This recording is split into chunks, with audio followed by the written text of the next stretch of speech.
Hello guys, चलिए आज E20 को लेके बात कर लेते हैं। भारत एंड ब्राज़ील की पॉलिसी में कितना डिफरेंस है, ब्राज़ील को ये सब करने में कितना टाइम लगा था और E20 को लेके गाड़ियों में क्या नुकसान हो रहे हैं और इन सब पे सरकार एवं विपक्ष चुप क्यों है, क्योंकि जो इंडस्ट्री लगी है उसमें कुछ पैसा विपक्ष का भी लगा हुआ है, सो दोनों को मुनाफा है। इसलिए चलिए बात करते हैं E20 को लेके। तो भारत ने इससे 6 वर्ष पहले इसकी लगभग शुरुआत की थी। सो शुरू में 5% और 10% को लेके की थी, लेकिन हाल ही में 20% को लेके पेट्रोल में बात की है। अब बात कर लेते हैं ब्राज़ील के लेके। तो ब्राज़ील में इसकी शुरुआत 1931 से इसकी शुरुआत कर दी गई थी स्लो। तब 5% वाहनों में को दिया गया था। उसके पास भी उनके पास चॉइस दी गई थी कि वे चाहें तो E5 को लें, न चाहें तो आया।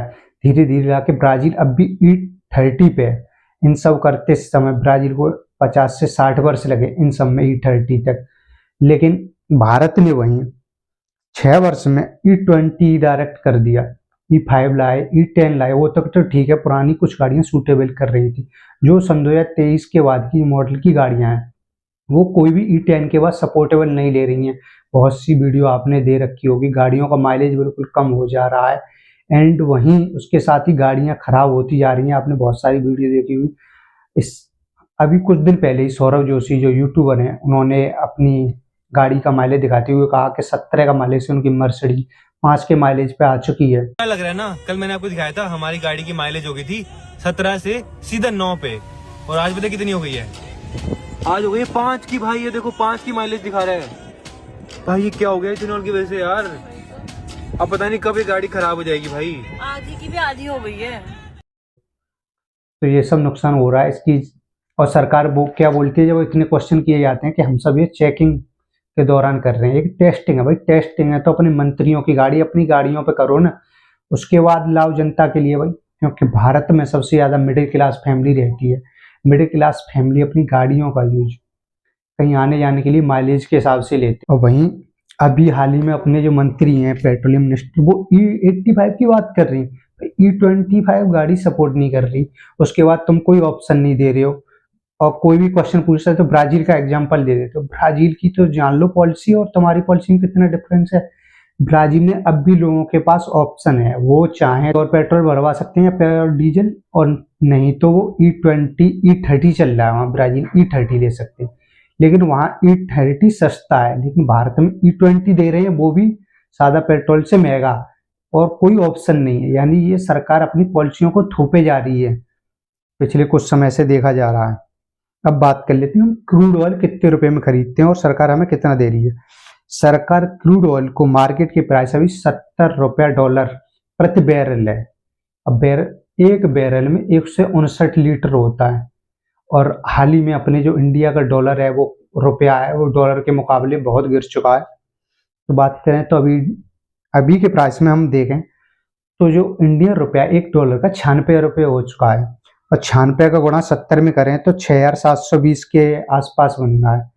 6,720 रुपये प्रति बैरल कच्चा तेल भारत सरकार खरीद रही है, और 6,720 में हम 159 का भाग देते हैं तो हमें ये 42 रुपया प्रति लीटर क्रूड ऑयल पड़ रहा है। और रिफाइनरी वगैरह करा के 60-70 हो जाए, लागत वगैरह 80 कर दो, उसके बाद ही हमें कितना मिल रहा है? 90-100 की पॉलिसी लाई है। इसमें खाली एक ही फसल गन्ना का यूज किया जा रहा है और मक्का का। गन्ना सबसे ज़्यादा पानी को यूज करने वाली फसल है, सबसे ज़्यादा गन्ने में यूज होता है। और गन्ना किन क्षेत्रों में होता है? महाराष्ट्र, उत्तर प्रदेश और तुम्हारे कुछ साउथ के क्षेत्र, वहाँ पर सबसे ज़्यादा पानी की शॉर्टेज है। एक तो हमारे पास पानी की क्राइसिस वैसे ही है, ऊपर से जब हम गन्ने का ही खाली यूज करेंगे तो लोग गन्ना ज़्यादा उगाना शुरू करेंगे, क्योंकि गन्ने के बाद उन्हें पता है उसका कचरा फ्यूल बिकेगा, तो हमारे पानी की क्राइसिस बहुत ज़्यादा बढ़ेगी और लोग एक ही फसल को बढ़ावा देंगे। तो ये सब उतना आगे चल के हानिकारक ही होगा। अब बात कर लेते हैं इसमें जो ब्राज़ील काम कर रहा है वो सेकंड जनरेशन की E20 पे कर रहा है।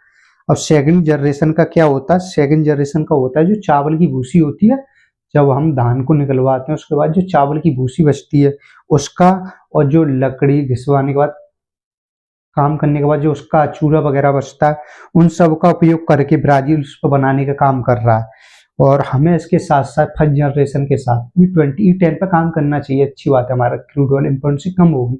इसके साथ हम सेकंड जनरेशन थर्ड जनरेशन पर काम करना पड़ेगा। इसके साथ थर्ड जनरेशन होता है जो पानी होता है, पानी के ऊपर जो काई जैसे एलगी जम जाती है उसका उपयोग करके बनाई जाती है।